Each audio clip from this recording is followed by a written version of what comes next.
Okay, the little blue thing, that is camera flare, and the little green thing, that it can go all around. You see, I can make it go anywhere. But do not think that that is anything but camera lens flare. But now this isn't.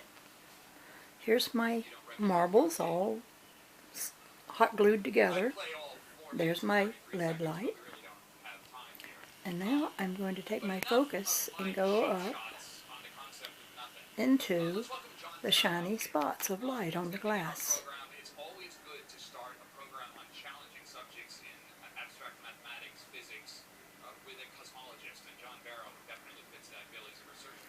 Now I'm going to take this into the light and show you how that very orb came out of the light, which looks so beautiful with all the lens flare, I guess that is, coming from it. Usually it's just pink, but sometimes with me it's several different colors like you see here.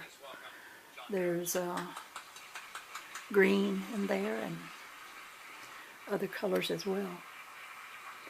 Okay, here comes the orb. I'll take it smaller so you see it come out easier. I can make it go right back into the light. Once again, you see some camera lens flare. That blue that's in the left-hand corner is lens flare. Now all through the space around the light, see, there's this patterning of these first photons as they come from the light. And they're kind of a tapestry looking thing. They're also what I see when I look with the naked eye. I see a lot of this. Only the landscape of it looks more like a peacock's tail, because I see these centers that have a light spot in the center with concentric colors around each of the light spots. See, there's a kind of a light spot that's centered with a bluish and then orange and green and all that around it. But when you get out a little further, you see it's round, more round, because I'm using a marble. If I were using a candlestick, glass candlestick that wasn't round like a marble, I would get other shapes other than a round shape.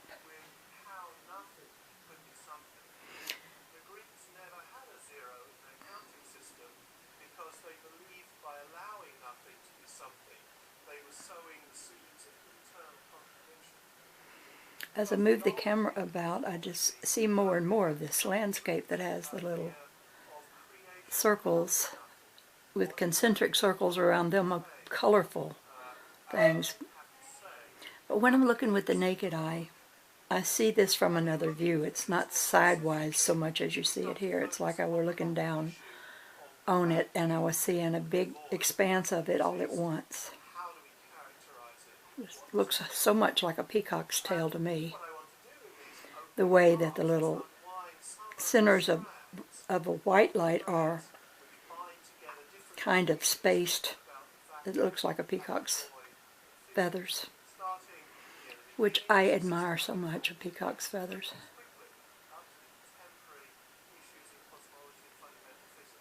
Okay.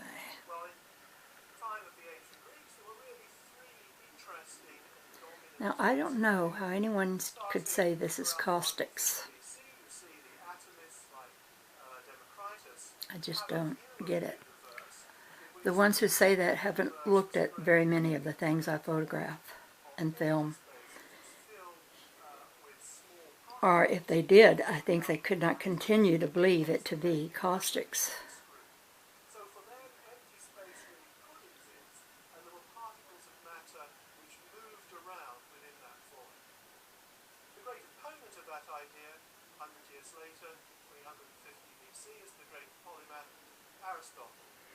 He believed that there could not be a void. All motion and movement was created by contact between things. So you couldn't have atoms separated by empty space. They wouldn't be able to move. You couldn't have atoms of matter spacing because there would have to be empty space between. For Aristotle, the vacuum was rather subtly described. It was a place where the presence of bodies was potentially possible, but not actually possible. So So I'm always running across these really dark areas that seem to be thick in some ways, like there's a growth. Sometimes it looks like tree bark. he had no concept of a world I got the hiccups. because it would have to have emerged from nothing, and nothing could come from nothing.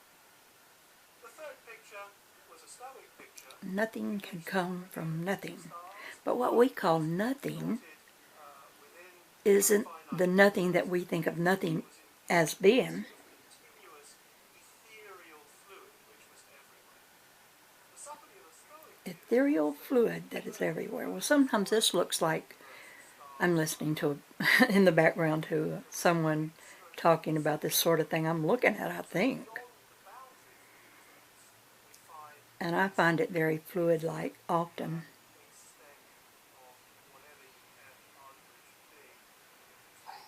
Let me get up even closer. I can get so close that you don't even see the outside edges of the orb. The orb is just a seeing device for this colorful terrain. And there's all kinds of activity going on within the orb. This picture survived for a long time. So in his early years, this would have been the view of the world that Newton would have had. The extra cosmic void beyond and the world of the ether and the stars within. Well, it was Aristotle's picture of the world which really won out and was influential for another 1500 years. It became mingled with the Christian, Judeo-Christian view of the world, and so the idea there was no beginning was eventually replaced. Particularly influential thinkers like St. Augustine created the view that the world was created out of nothing. And not just the world, but things like time and space and the rules that govern the world. Want to change the world? There's nothing to it. That's in a Willy Wonka song. And I think, yeah, you know, there really is all illusion. There's nothing to matter. It's illusion. The only real thing is spirit, and spirit is not physical. And we are part of that. But we're caught up in a physical world that we think is so real because all the physical senses are in it working just fine. And it gives us the illusion that everything is so real. Look at that black area.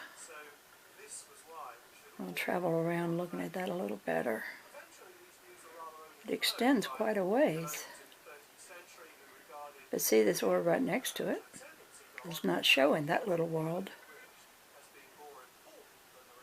Well, not much to see when it's all black. I'm getting away from my light source. The light's not quite as bright out here where I'm filming. So I will go closer in.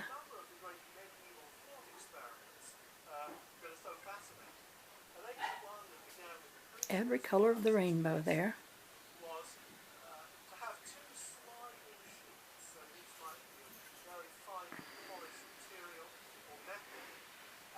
And as I move in the space around the light, the trajectory of the rays of this are like going out, straight out from the light. So when I get up higher, they change in another direction. So it can go straight out from that angle.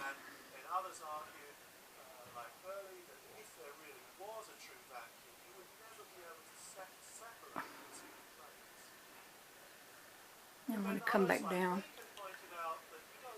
I went up kind of high, almost above the light. This is such a colorful world, and I'm beginning to see a lot of aqua. That's a color I really love. I love aqua. but I don't often get it in my orb pictures, and I've wondered why. It's my favorite color, but I'm beginning to get it now. And they couldn't be inaccurate.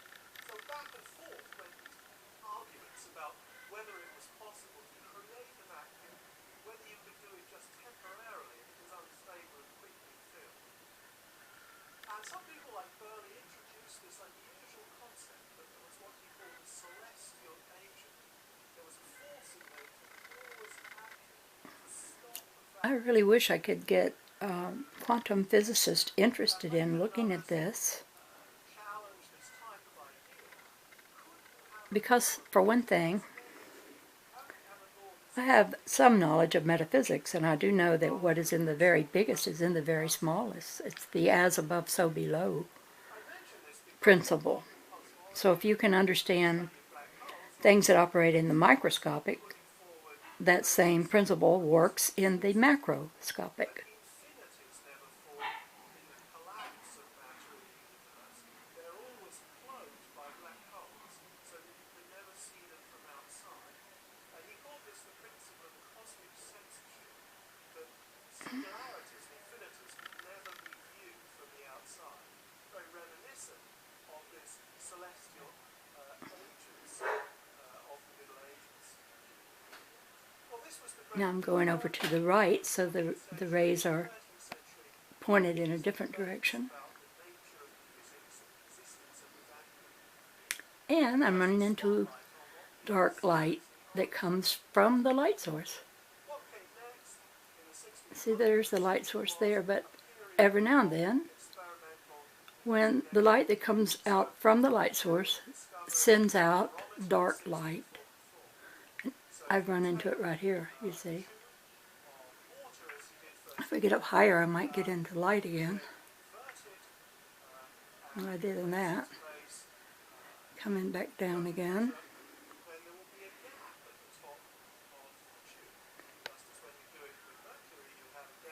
Now I'm under the light directly, and see the streams of light in this go downward.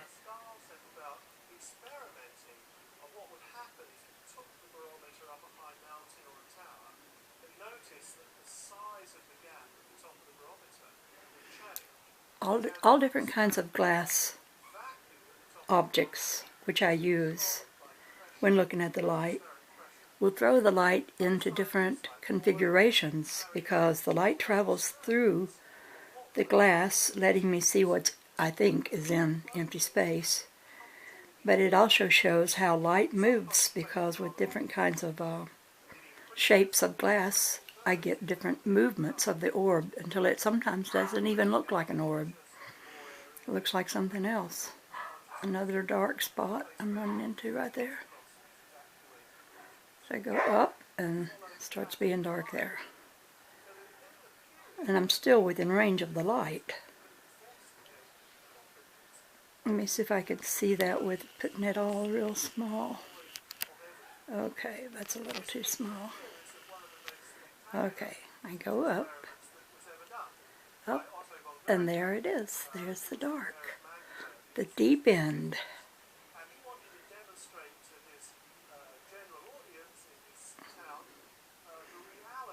Let's see if I go up with this orb. I don't see that dark spot. Hey, how about that?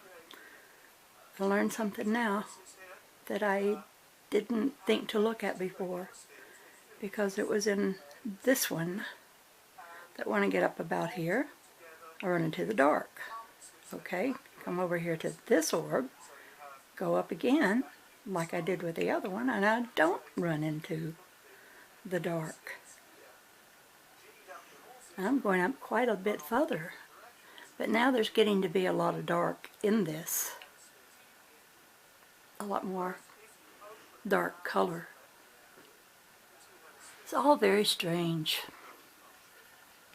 So this was the reality, the forcefulness of the vacuum. These experiments are really One time, made rather confusing. my husband Bob, when he was alive, one night in bed he raised up and sat up in bed and said, "Words cannot describe what I'm seeing. And I was still awake. I heard him say that. And I said, what are you seeing? And he went back to sleep. He laid down and wouldn't waken again. And the next morning he had no idea what went on. He didn't remember anything about it. I said, you said words can't describe what I'm seeing. What were you? Just try to describe it. He didn't even remember.